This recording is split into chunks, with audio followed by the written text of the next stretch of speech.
I'm a huge fan of the Wicked musical. I think it's fantastic. We went to London a couple years ago and we saw Les Mis, Phantom, and Wicked.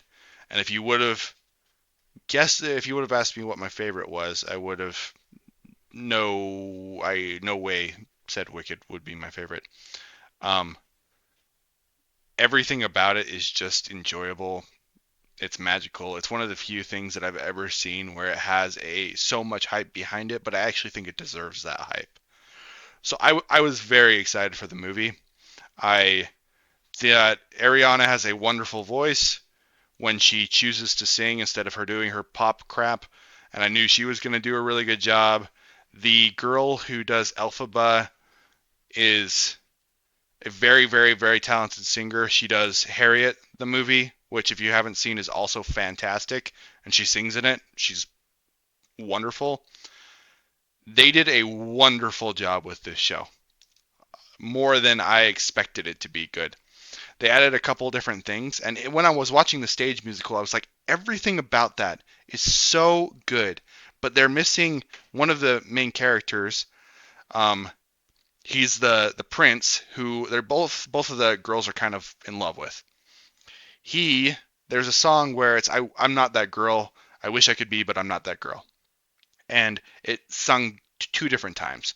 One where he's with one of our main characters, and the other when he's with one of the other main characters.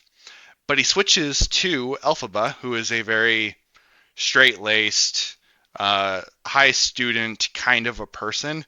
And our main prince has this song where he says, dancing through life, dancing through life. That's what his character is. He's kind of just a playboy who goes about his days and dances around and has fun and blah, blah, blah, blah, blah.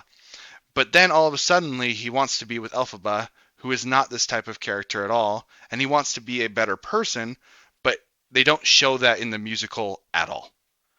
And when I got out of the musical the first time, I was like, it is perfect, but they need one more I Want song from this Prince character so you know why he's changing, why he's being this different person, why he has these bigger goals, because they don't explore that at all.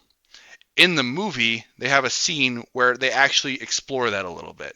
And I loved it. I loved that they added that. Normally, I hate when they add stuff like that into these musicals because I don't feel like it's necessary. This one, it added to the character growth. Um, Along with that, they also have a little bit of confusion inside of the musical on what's going on with the animals. It's not super clear because the animals are able to sing and they're losing their voices, and they expand upon that just a little bit in the movie too. And the way they expand upon it, I think, is very, very good. So they took something that I'm already a ginormous fan of. They were able to sing extremely well, and in my opinion, they made the story better and more complete and feel more full. The costume design that they have for Wicked and for the Land of Oz is impeccable. It's fantastic. I never felt like I was drawn out of this world. The acting is really good. The girl who does Elphaba, she gives her kind of like a girlish giddiness when she talks about meeting the wizard, which they don't do with the stage production, and I liked that little aspect. Um, I thought this movie was damn near perfect.